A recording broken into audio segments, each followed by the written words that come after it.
Bismillahirrahmanirrahim. Alhamdulillahi wa kafa. Wassalatu wassalamu ala rasulillahil mustafa wa ala alihi wa sahbihi wa man wafa. Amma ba'd. Fa ya ibadallah, usi nafsi wa iyyakum bi taqwallahi faqad fazal muttaqun. Fala tamutunna illa wa antum muslimun. Faqala ta'ala: Ya ayyuhalladzina amanu taqullaha haqqa tuqatih wa la tamutunna illa wa antum muslimun. Wa qala ya ayyuhan nasu ittaqu rabbakum alladzi khalaqakum min nafsin wahidah wa khalaqa minha zawjaha wa batha minhuma rijalan katsiran wa nisaa'a wattaqullaha alladzi tasaaluna bihi wal arham innallaha kana 'alaikum raqiba. Saudara-saudariku dan pemirsa Akhir TV dimanapun Anda berada, alhamdulillah malam ini telah masuk pada penanggalan 19 Rabiul Awal 1439 Hijrah. Kita mendapatkan kesempatan yang sungguh terbaik dari Allah Subhanahu wa taala, yaitu kesempatan untuk bisa terus meniti nilai-nilai ibadah kita, menutupi kekurangan kita, sehingga dengan bekal itu saat kita pada waktunya kembali kepada Allah, insyaallah sudah semakin lebih baik dalam pandangan Allah Subhanahu wa taala. Dan sampai tadi kita sudah awali jumpa kita di maghrib ini dengan menunaikan salat maghrib berjamaah, sunnah dari Al-Quran, bahkan dari hadis-hadis Nabi SAW adalah kita mencoba berdoa kepada Allah Subhanahu wa taala dalam setiap amalan yang telah kita kerjakan. Semoga Allah Subhanahu wa taala berkenan menerima seluruh amalan kita sampai maghrib ini, terkhusus amalan salat maghrib beserta amalan-amalan sunnahnya. Teman-teman sekalian, jumpa kita malam ini cukup spesial, dan bahasan AKS Al-Quran Sunnah Solution pada malam ini juga menjadi istimewa, karena tidak sekedar membahas tentang topik yang juga terkait dengan materi kita, tapi lebih istimewa untuk malam ini dengan menghadirkan juga insyaallah tamu, sahabat dan saudara kita yang juga cukup istimewa. Sebetulnya ada satu kursi lagi, cuman kami simpan di belakang karena nampaknya sampai malam ini orangnya tidak datang gitu ya. Jadi kami simpan di belakang. Sama, beliau punya masalah dengan Abu, saya punya masalah dengan Abu, jadi abu-abu ya. Baik. Jadi setiap yang abu-abu itu tidak jelas. Karena itu kursinya kita taruh di belakang. Baik, kita yang hitam putih saja ya. Baik, kami putih, antum hitam lah, jelas dia begitu. Baik, sudah. Kita coba buka sedikit pelan-pelan. Kita ini teman-teman sekalian sedang dianugerahi oleh Allah Subhanahu wa taala di masa kini anugerah yang luar biasa. Itu tidak didapati barangkali dalam waktu yang singkat, butuh tenunan waktu bahkan bertahun-tahun. Apa anugerah itu? Yaitu anugerah semangat yang dihadirkan pada kolbu muslim Indonesia untuk mendekat kepada Allah Subhanahu wa taala dengan pendekatan yang lebih mulia. Apa pendekatan dengan lebih mulia itu? Inilah yang terbaik teman-teman sekalian. Ternyata pendekatan kepada Allah dengan ranah ibadah itu pesan dari nabinya akan lebih mulia jika itu dilengkapi, diawali dengan bekal pengetahuan. Anda ingin sholat, Anda belajar bagaimana cara sholat yang baik. Anda ingin zakat, Anda belajar bagaimana cara zakat yang baik. Anda ingin haji, Anda belajar bagaimana cara haji yang baik. Dan tempat ketika Nabi mengajarkan pengetahuan itu adalah masjid. Masjid bukan hanya tempat untuk sholat, tapi di situ ada tempat untuk ta'lim, ada ahlus sufah, ada tempat untuk berinfak, ada tempat untuk berbagi dalam kebaikan, ada tempat untuk bisa mengentaskan segala kegelisahan. Alhamdulillah, saat-saat ini, momentum yang paling membahagiakan saat ini, Allah tanamkan dalam jiwa-jiwa muslim Indonesia kesenangan, kebahagiaan untuk datang ke masjid, merapatkan barisan di masjid untuk memenuhi majlis-majlis ta'lim. Kami kunjungi beberapa tempat di Indonesia, Masya Allah, dari Jawanya sampai ke ujungnya, sampai ke Sumateranya, sampai ke Sulawesinya, sampai ke Kalimantannya. Berita baiknya bagi kita, ada cahaya-cahaya Islam mulai terpancar di masjid, yang dengan itu kita kirimkan inspirasi pada dunia. Insya Allah Islam akan muncul warnanya dari Indonesia dan memberikan nilai-nilai kemuliaan bagi seluruh dunia, insya Allah. Takbir. Namun fitrah dalam kehidupan, setiap ada kebaikan itu akan ada bersanding dengan lawannya yang tidak baik, bukan untuk menghadirkan sebuah kesulitan bagi kita untuk menghadapi kebaikan, bukan. Tapi hadirnya tantangan itu satu, supaya Allah bisa menguji kita di mana kesungguhan kita untuk bisa menampilkan kebaikan itu, sekaligus untuk memberikan pahala-pahala terbaik bagi kita semuanya. Karena itu saat Allah menciptakan jujur, ada lawannya dusta. Supaya dengan dusta itu bukan berarti kita mesti berdusta, bukan.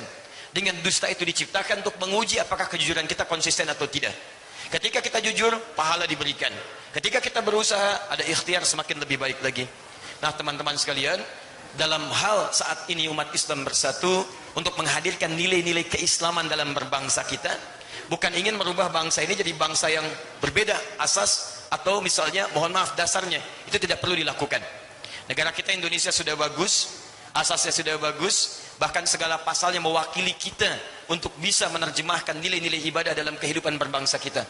Yang sekarang kurang di kita itu bagaimana kita bisa mengamalkan nilai undang-undang dalam bentuk mengamalkan nilai ibadah dalam kehidupan kita. Perhatikan dasar negara kita, Pancasila. Sila pertamanya ketuhanan yang Maha Esa. Cara memahaminya pasal 29 ayat 1-nya, negara berdasar atas ketuhanan yang Maha Esa. Bagaimana menerjemahkan pasal ini supaya negara bisa menjamin penduduknya bisa mengamalkan ketuhanan yang Maha Esa? Pasal 29 ayat 2-nya, negara menjamin kemerdekaan tiap-tiap penduduk untuk memeluk agamanya masing-masing dan beribadah menurut agama dan kepercayaannya itu. Maka kalau kita beribadah dengan nilai-nilai Islam, itu dijamin oleh undang-undang. Bagaimana cara beribadah itu? Dalam Islam cara ibadahnya mesti kafah, menerjemahkan nilai-nilai keislaman dalam lingkup kehidupan kita. Maka bagaimana saat memandang, pandangannya Islami, lihat yang baik-baik, yang jelek tinggalkan. Tapi terjemahnya yang bagus ya, sendal baik ambil, sendal jelek tinggalkan, bukan yang gitu. Ya, yang menurut Allah baik kita ambil, yang jelek tinggalkan.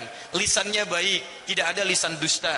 Telinganya baik, tidak mendengar yang buruk-buruk, termasuk tangan sampai ujung kakinya. Maka dari itulah kalau umat Islam di Indonesia yang jumlahnya terbesar di dunia, semuanya menerapkan nilai Islam dalam kehidupan.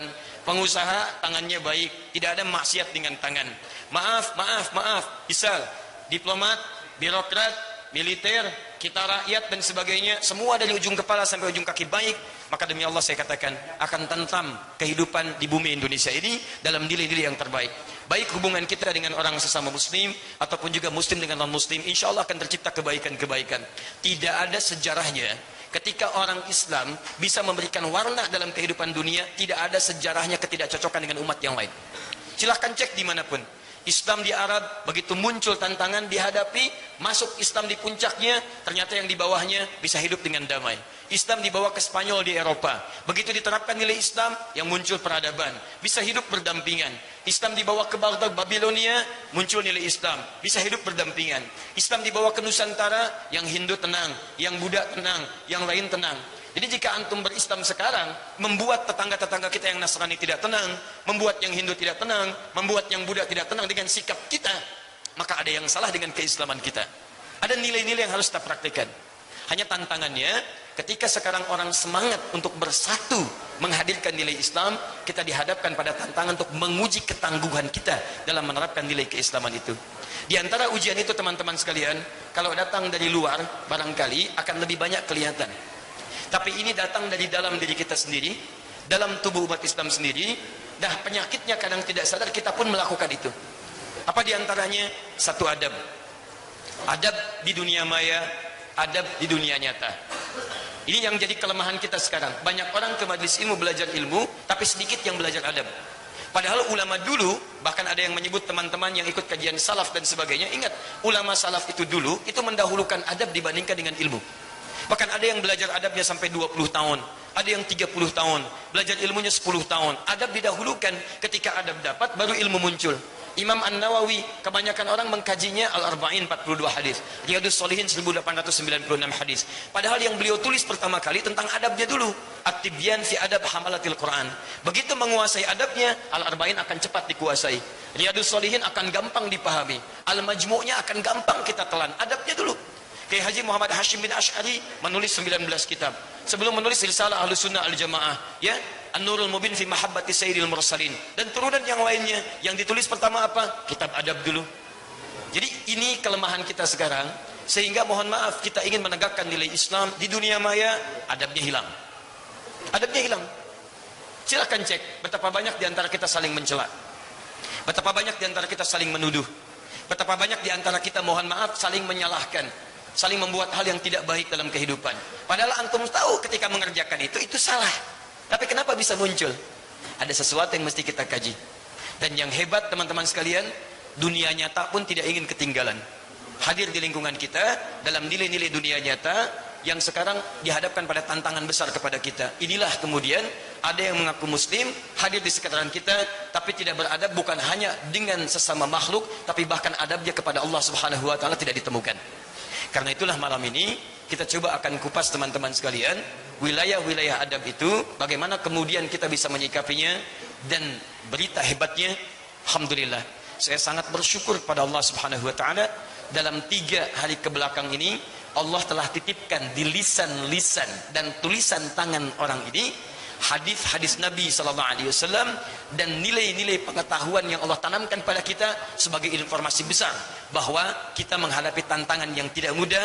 Ada sesuatu yang kita bisa kaji malam ini, plus saya datangkan dengan kitabnya, dengan referensinya yang telah ditulis ratusan tahun yang lalu. Ternyata kita dapatkan sekarang nilai-nilainya, plus dengan tokoh-tokohnya, plus dengan data-datanya. Mudah-mudahan dengan semua itu kita bisa menyikapi dengan baik, dan nanti kita akan berbagi dengan Ustadz Felix. Tapi ingat, pembicaraan kita pembicaraan yang ilmiah. Ilmiah itu sifatnya ada argumentasi, ada data, ada hitamnya, ada putihnya. Yang abu-abu tidak kita bahas, ya.